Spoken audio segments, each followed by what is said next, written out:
arrêter de fumer, c'est une chose incroyablement difficile. Enfin, moi, j'ai eu l'impression que ça dépendait pas que de ma volonté. Il a fallu que je tombe gravement malade pour vraiment que je réalise que oui, voilà, si je veux avoir encore un petit bout de vie sympathique, il faut que j'arrête. Il a fallu que je sois au pied du mur aussi, je suis pas meilleure qu'une autre. Bonjour à toutes et bonjour à tous, bienvenue pour un nouvel épisode du podcast Sentez-vous bien. Et c'est avec grand plaisir que nous venons aujourd'hui pour la première fois à l'hôpital de Rolle, un hôpital spécialisé dans la pneumologie et la prise en charge des maladies respiratoires. Nous avons le plaisir de recevoir Béatrice. Bonjour Béatrice. Bonjour. Donc Béatrice, nous allons vous suivre tout au long de la journée. Vous êtes prise en charge depuis plusieurs années pour une réhabilitation respiratoire. Est-ce que vous pouvez me raconter rapidement votre histoire? Comment vous êtes arrivée la première fois à l'hôpital de Rolle?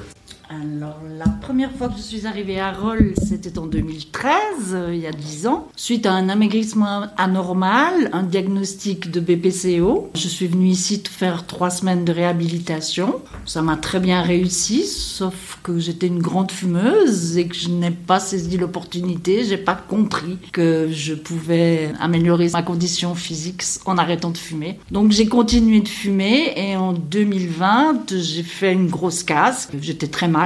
On m'a proposé les soins intensifs ou les soins palliatifs et je m'en suis quand même sortie. Et voilà, et depuis, j'ai un parcours régulier ici à l'hôpital de Rolle. Je viens en physiothérapie 2 fois par semaine et je viens 1 fois par année, 3 semaines en réhabilitation. Vous avez dit que vous étiez une grande fumeuse. Ça veut dire quoi? Vous fumez depuis quel âge? Quelle quantité?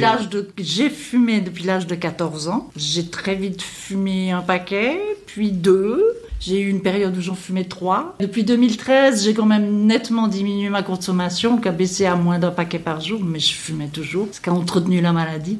J'ai arrêté une première fois, j'ai arrêté 18 mois. À une occasion, un anniversaire, j'ai recommencé à fumer en me disant une cigarette, ça va jouer. Mais non, j'ai recommencé, ça m'a de nouveau amené aux urgences. Et du coup, là, j'ai enfin compris que voilà, c'était fini pour moi la cigarette, c'était vraiment plus possible. C'est la cause numéro 1 de vos problèmes respiratoires? Moi, c'est la cause numéro 1 chez moi. Et là, ça fait combien de temps que vous avez arrêté de fumer? Ça fait 1 an. Félicitations. Merci.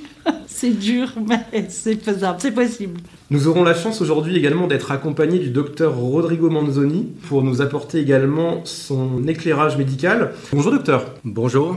Vous êtes médecin-chef co-responsable de l'hôpital de Rolle avec vos collègues les docteurs Heger et docteur Uldry. Vous pouvez peut-être, en introduction, très simplement nous expliquer qu'est-ce qu'on entend par BPCO? Alors merci aussi à Béatrice pour votre témoignage. On parle souvent de BPCO comme ça dans le langage courant, dans les ateliers un peu d'éducation thérapeutique qu'on fait ici à l'hôpital de Rolle. On commence souvent par demander est-ce que vous savez ce que c'est une BPCO? Et il y a beaucoup de patients qui souffrent de la maladie qui savent pas ce que c'est, qui savent pas expliquer ce que c'est cette maladie. Donc BPCO pour bronchopneumopathie chronique obstructive.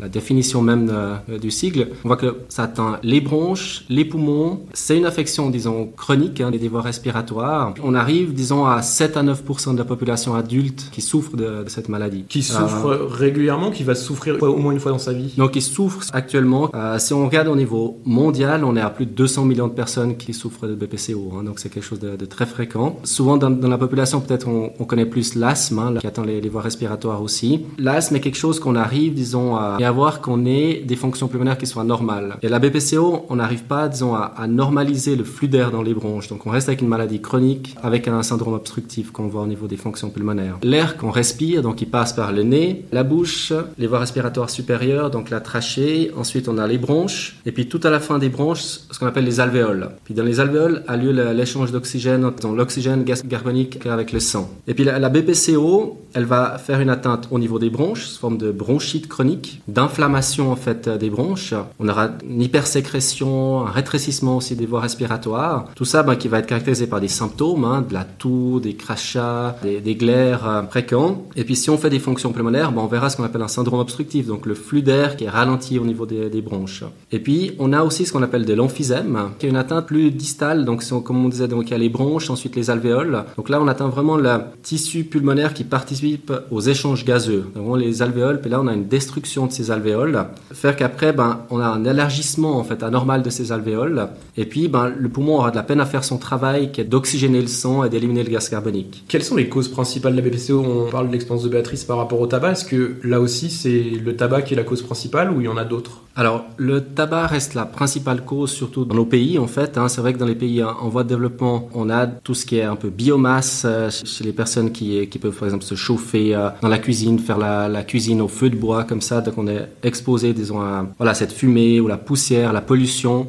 Il y a aussi un facteur, disons, causal de BPCO. Mais c'est vrai que c'est plus le tabac la principale cause. La prise en charge de la BPCO à l'hôpital de Rolle, donc qui est vraiment spécialisée en pneumologie, ça représente quelle proportion des diagnostics ici, la BPCO? On peut différencier l'ambulatoire et l'hospitalier, mais c'est vrai qu'en hospitalier ici, donc dans le service de pneumologie et de réhabilitation respiratoire, on a plus de 50% de BPCO. Et à partir de quel âge on peut déclencher? Parce que du coup, c'est une maladie qui n'existe pas à l'âge enfant, j'imagine. C'est une maladie qui arrive à l'âge adulte? Oui, la plupart du temps dû à une exposition, disons à des toxiques, inhalés, tabac entre autres. Et puis c'est quelque chose qu'on va développer au cours de notre vie. Et puis on voit souvent un début des symptômes. Alors ça peut commencer tôt, on voit de plus en plus tôt, mais je dirais plutôt à 40 ans comme ça. Je me retourne vers Béatrice. Tout à l'heure, vous parliez donc la première fois l'hospitalisation en 2013. Qu'est-ce qui a changé entre 2013 et donc aujourd'hui, en 10 ans, pour justement vous permettre d'arrêter de fumer, pour vous faire prendre conscience, pour améliorer votre vie quotidienne? La prise en charge a toujours été bonne, c'est moi qui n'ai pas pris la chose au sérieux. Mais depuis 2020, où vraiment j'ai eu peur, j'ai compris que je pouvais quand même avoir une bonne qualité de vie en faisant de la physiothérapie régulièrement, en faisant des bilans régulièrement, en prenant soin de moi en fait. Voilà, c'est ce qui me permet de dire que depuis 2020, vraiment, avec cette maladie, je vais quand même bien. Disons que j'ai surtout beaucoup appris à ne plus la subir, à faire avec, mais ne plus la subir. Et on m'a appris les bons gestes aussi. Et puis le fait de faire de l'exercice régulièrement, effectivement, ça fait qu'on peut en faire plus à la maison aussi. C'est ça, on va vous suivre après en salle de physiothérapie pour comprendre au mieux ce que vous faites ici quand vous venez vous entraîner, puisqu'on peut vraiment parler d'entraînement quand on voit les exercices qui sont proposés par l'équipe de physiothérapie. Juste avant, je vais revenir avec le docteur Manzoni par rapport à la prise en charge ici à l'hôpital de Rolle.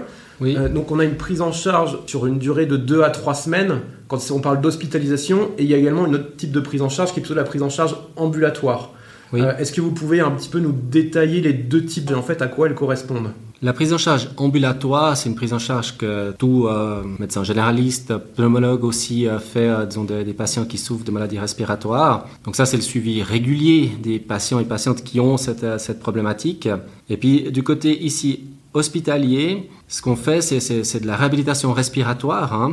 J'ai essayé de faire un peu une définition de la réhabilitation respiratoire. Alors, c'est un ensemble de soins personnalisés, donc vraiment adaptés à chaque patient. Des soins qui sont dispensés par une équipe multidisciplinaire. Donc, il y aura bien sûr des médecins, des infirmiers, physiothérapeutes, diététiciennes, assistants sociaux, psychiatres. Et puis ensuite, toute une thérapie adapté vraiment à chaque patient. Alors, le principal, ce sera l'exercice physique. Ce qu'on va faire ici, d'expliquer ce que c'est la maladie, ce qu'on appelle les ateliers d'éducation thérapeutique, pour mieux gérer en fait sa maladie. Tout ça pour changer le comportement, pour mieux prendre en charge en fait sa maladie. Quand on comprend de quoi on souffre, après c'est plus facile à prendre en charge. Mais après, dans le suivi aussi à long terme de ces patients, il y aura bien sûr le médecin de famille, le pneumologue, les ligues pulmonaires cantonales, les hôpitaux, les centres de réhabilitation, physiothérapeutes, tout ce qui est équipe infirmière, diététique, psychologue. Donc tout ça qui va suivre après les patients sur le long terme. La porte d'entrée, c'est quand même le passage par le pneumologue, c'est le médecin traitant qui envoie au pneumologue qui va proposer un programme de réhabilitation ambulatoire où on peut directement, via son médecin traitant, avoir accès au programme de réhabilitation respiratoire en ambulatoire. Idéalement, c'est quand même par le biais d'un pneumologue. C'est bien qu'il y ait une évaluation par un pneumologue pour qu'il y ait, disons, un diagnostic précis, voilà, qu'on sache le degré de sévérité de la maladie. Les généralistes souvent adressent les patients au pneumologue qui, disons, précisent le diagnostic et demandent une réhabilitation ou ambulatoire ou hospitalière. D'accord. On a Méline Noireau et Quentin Sandre, qui sont tous les deux physiothérapeutes à l'hôpital de Rolle, qui nous ont rejoints. Ils attendent Béatrice pour l'emmener en salle d'entraînement, mais on va profiter de leur présence pour leur poser une petite question.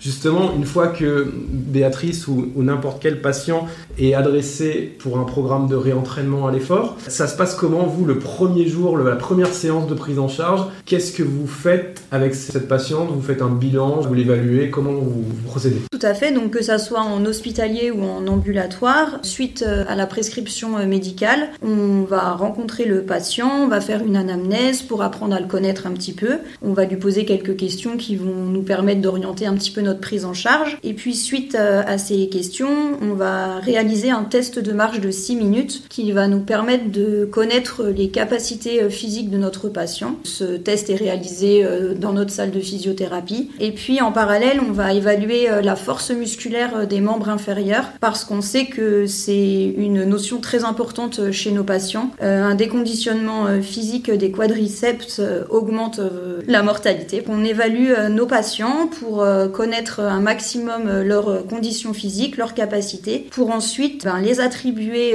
à un groupe qui sera adapté à leur niveau pour créer un petit peu un lien social, favoriser la prise en charge collective, mais au sein de cette prise en charge, on individualisera toute notre thérapie. Et vous mettez en place, c'est un cycle de plusieurs séances, il y a un nombre de séances qui est défini à l'avance? Eh bien, pour les hospitaliers, ils sont là pour leurs 3 semaines de séjour. Une fois que le patient a réalisé son bilan d'entrée, il est donc attribué à un groupe et ce groupe va avoir différentes activités tout au long de sa journée. Le patient aura systématiquement une séance de renforcement musculaire par jour qui dure en minimum 45 minutes et une séance d'endurance qui durera également 45 minutes. Donc le patient, il doit venir 2 fois par jour en physiothérapie pour faire de l'activité physique. Et en ambulatoire, ça va dépendre des prescriptions médicales. Donc soit ils vont être suivis sur 36 séances de physiothérapie, donc ils viendront 1 à 3 fois par semaine, soit ils auront une prescription de 18 séances pour les personnes un petit peu plus faibles qui viendront, elles, uniquement 1 fois par semaine. D'accord, sur une séance d'une heure environ? Plutôt, oui, 1 heure et quart pour avoir le temps de récupérer entre les 2 types de séances parce qu'ils vont avoir une demi-heure d'endurance et une demi-heure de renforcement musculaire. Béatrice, la première fois que vous êtes arrivée en salle d'entraînement, vous n'avez pas eu peur quand on vous avait dit bon, on va faire le test de Mars, on va faire ci, on va faire ça, et puis vous avez vu tous les appareils? Alors, moi j'ai l'impression d'être dans une salle de sport concrètement, ça vous a pas impressionné? Je me suis dit, je suis là, il faut que j'y aille. Oui, effectivement, moi qui n'étais pas du tout sportive, ça m'a un petit peu fait peur, mais bon, ils m'ont mis en confiance, m'ont dit, vous faites ce que vous pouvez faire. Ça a bien été, j'ai été même étonnée de savoir que je pouvais encore faire certaines choses. Ah, donc l'aspect psychologique aussi, ça vous montre qu'il y a des choses que vous ne faites pas alors que finalement... Mais bien sûr, il y a des choses que je pensais plus être capable de faire. On nous apprend, c'est un apprentissage. On pense que tout est inné, qu'on fait selon notre instinct, mais en fait, non, ça s'apprend et ils nous l'apprennent. Et ça a changé quelque chose concrètement dans votre quotidien, je sais pas, au fur et à mesure des séances, au bout de 3, 10, 20 séances? Bien, typiquement, le jour où je viens en physiothérapie en fin de matinée, l'après-midi est une journée pour moi où je peux faire plein de choses chez moi, parce que justement, ça me redonne de l'air, je pense que ça me fouette le sang, et ça, eh bien, moi, c'est essentiel. Je n'aurais pas ça, je pense que je serais plus là pour vous le dire. Je dis, je suis là pour apprendre des choses, pour me maintenir en forme, mais il faut que ça serve, il faut que ça me serve à moi tous les jours. Donc c'est vrai que quand il fait beau, je profite pour sortir. Je ne vais pas faire 10 km, mais je profite de choses auxquelles je pensais ne plus pouvoir faire. Et ça me redonne une qualité de vie que j'avais perdue. Et l'aspect social, est-ce que ça a un rôle également fait d'être en groupe? Ah oui, c'est très bien. C'est pour s'encourager, hein. C'est pas pour se mesurer aux autres, c'est vraiment pour s'encourager. Du coup, c'est motivant. Je me suis fait des amis. Voilà, quand je viens ici, c'est mon petit moment de plaisir, vraiment. Moi, chaque fois que je viens là, je me dis toujours, pour moi, c'est le meilleur endroit où être. Je me sens en sécurité, je me sens protégée, je me sens bien traitée pour ma maladie. C'est un environnement très bienveillant. D'un point de vue médical, Dr Manzoni, quand on a le diagnostic de BPCO qui est établi, Qu'est-ce que vous pouvez proposer? Alors déjà pour rebondir par rapport au diagnostic, c'est vrai qu'il est important de faire le diagnostic de manière assez précoce parce qu'on voit souvent ici en hospitalier des patients qui arrivent avec un diagnostic inaugural de BPCO mais déjà dans un stade très avancé. Des fois même sous oxygène, sous nécessité d'assistance ventilatoire. On aimerait le plus possible éviter de ces situations. Comme je vous avais expliqué, la BPCO est une maladie respiratoire chronique, on ne va pas guérir complètement, mais le but c'est de ralentir la progression de la maladie et soulager les symptômes, éviter que la maladie progresse, éviter aussi les exacerbations. Je dirais les 2 points principaux seront l'arrêt du tabac et l'exercice physique, c'est vraiment le plus important. Mais arrêt du tabac, on sait que c'est très compliqué. Oui, c'est que c'est compliqué, mais je pense que c'est important. Chez les personnes qui souffrent d'une BPCO, c'est une des seules possibilités d'éviter que la maladie progresse. Donc on doit vraiment mettre l'accent sur l'arrêt du tabac. Béatrice, justement, par rapport à votre expérience personnelle, du coup, dans votre entourage, les gens qui ont appris votre maladie, qui savent également de quoi vous souffrez depuis que vous avez une BPCO, est-ce que ça a changé leur regard sur le tabac ou sur leur manière de fumer si certains fument? Malheureusement pas. C'est une maladie qui apparemment fait peur à personne. Je crois que c'est pas pour eux. Moi, dans mon entourage, dans ma famille proche, que je côtoie ou tous les jours ou régulièrement, tout le monde fume. Ça fait 3 ans que je suis sous oxygène. Tout le monde fume. Alors, ils s'en vont hors de ma vue, mais ils fument. Ça leur fait pas peur. Maintenant, je ne les jalouse plus, je les plains. J'ai beau leur montrer, j'ai beau leur expliquer. Arrêter de fumer, c'est une chose incroyablement difficile. Enfin, moi, j'ai eu l'impression que ça dépendait pas que de ma volonté. Il a fallu que je tombe gravement malade pour vraiment que je réalise que oui, voilà, si je veux avoir encore un petit bout de vie sympathique, il faut que j'arrête. Il a fallu que je sois au pied du mur aussi. Je suis pas meilleure qu'une autre, mais il a fallu que je sois au pied du mur. Et vous pensez que tous les ateliers d'éducation thérapeutique qui sont proposés ici en complément sur comment vivre sans tabac permet quand même de mieux y réfléchir, de mieux appréhender les maladies? Mais ici, chaque fois, ça fait le déclic. Chaque fois que je suis venue ici, je ne fumais pas. Et c'était, entre parenthèses, facile. Parce qu'en fait, j'étais là pour arrêter de fumer et pour me faire du bien. Mais une fois dans son environnement normal, au milieu des fumeurs, des tentations, moi j'ai chaque fois craqué.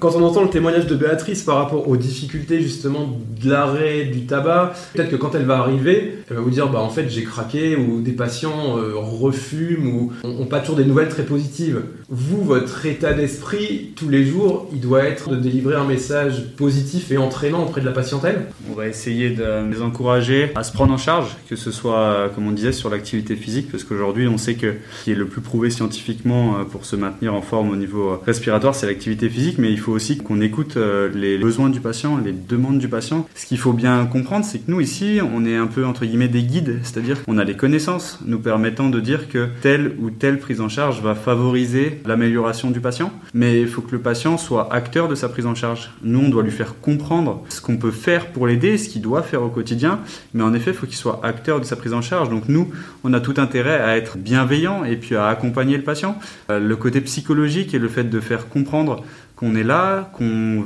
veut les aider, en fait, c'est un peu le sens de notre travail aujourd'hui. Quand on vient au travail le matin, c'est pour aider des gens. Ce qu'il faut bien comprendre, et ce que disait Béatrice, c'est que quand on diagnostique une maladie respiratoire, à un moment donné, on va rentrer dans ce qu'on appelle une spirale de déconditionnement. Cette spirale de déconditionnement va être générée par des atteintes physiques, mais aussi psychologiques. Nous, on est là, de façon pluridisciplinaire, à l'hôpital de Rolle, pour faire sortir les gens de cette spirale. C'est le but de notre prestation. C'est vraiment important qu'un patient comprenne qu'il a encore la capacité de faire des choses. À titre d'exemple, moi j'ai un patient que je prenais en charge qui m'a dit « mais j'étais tellement fatigué chez moi que même quand le programme de la télévision ne me plaisait pas, j'avais pas la force d'aller chercher la télécommande. » Et au final, on se rend compte que ce patient, quand on le met sur le vélo, quand on l'encourage, quand on lui dit qu'il est capable, en étant à côté, on se rend compte qu'en fait, au début, il va faire 5 minutes, puis 10 minutes, puis en fin de séjour, peut-être qu'il va arriver à faire une demi-heure sans interruption d'effort. Ce sera passé par des compétences physiothérapeutiques et médicales, etc., mais aussi par un accompagnement psychologique et de faire comprendre au patient qu'il est capable de faire des choses. Parce que le but, et c'est ce que disait Béatrice tout à l'heure également, quand elle dit « je repars d'ici, c'est l'après-midi où je vais faire le plus de choses », c'est d'améliorer le quotidien. Le principe de la prise en charge, il est là. On ne veut pas qu'au bout de 3 semaines, on fasse la photo du patient et qu'on le trouve bien. Nous, ce qu'on veut, c'est qu'au bout de 3 semaines, il ait des connaissances lui permettant d'être bien pour tous les jours qui vont suivre dans l'année. C'est vraiment ça le but du jeu. C'est peut-être une partie très difficile de notre métier, c'est de faire comprendre que le travail commence à la sortie de l'hôpital. Comme disait Béatrice, c'est facile ici. Ce qui est important, c'est qu'au bout de 3 semaines, quand vous vous retrouvez chez vous, vous vous dites « Ok, j'ai compris que si je fais ça, ça, ça et ça, je vais peut-être améliorer mon quotidien par rapport à si je reste au fond de mon canapé à rien faire et puis à me faire livrer mes repas. » C'est une image que je donne, mais on ne dit pas que c'est facile. Et c'est bien là l'intérêt de notre prise en charge. On accompagne les gens parce que c'est une vision de la vie qui est compliquée. On espère que ça les améliore au quotidien. L'essoufflement est tellement handicapant et c'est tellement pénible. Quand on a la BPCO, en tout cas moi, la seule chose que je recherche, c'est être confortable, c'est être bien, ne plus avoir autant de peine à respirer. Donc c'est quoi ? C'est assis ou couché. Il n'y a que comme ça qu'on est bien, qu'on se sent pas malade en fait. Mais c'est tout faux. Alors c'est clair, on est bien, on est confortable, mais après quand on se lève, on en paye le prix, c'est-à-dire qu'on ne peut pas faire un pas devant l'autre. Alors pour pouvoir fonctionner tous les jours normalement avec cette maladie, il faut se bouger en permanence. C'est une maladie sournoise, docteur, à entendre ce que raconte Béatrice. Justement, on aurait envie de moins en faire, oui. Alors qu'en fait c'est tout l'inverse. Oui, c'est juste, c'est comme vous disait aussi notre collègue physio Quentin, c'est que c'est cette spirale un petit peu de déconditionnement, de difficulté à respirer, anxiété, on en fait de moins en moins, on perd des forces, des muscles, puis après, de nouveau plus de difficultés à respirer. Donc en fait, on doit sortir un petit peu de cette spirale. Puis c'est, comme on discute, c'est vraiment l'exercice physique le plus important. Eh bien allons-y, je vous propose que nous descendions tous en salle de physiothérapie du coup pour réaliser la deuxième partie de cet épisode et donc de découvrir avec vous Béatrice les exercices que vous proposeront notre équipe de physiothérapie. Nous arrivons donc au terme de ce premier épisode sur la réhabilitation respiratoire à l'hôpital de Rolle et nous vous donnons rendez-vous dans quelques jours pour écouter la suite dans un second épisode. Si vous avez apprécié ce numéro, n'hésitez pas à le noter et à le commenter sur les différentes plateformes de podcast et à vous abonner pour pouvoir être certain et certaine de recevoir la notification pour écouter ce second numéro. À bientôt et d'ici là, sentez-vous bien.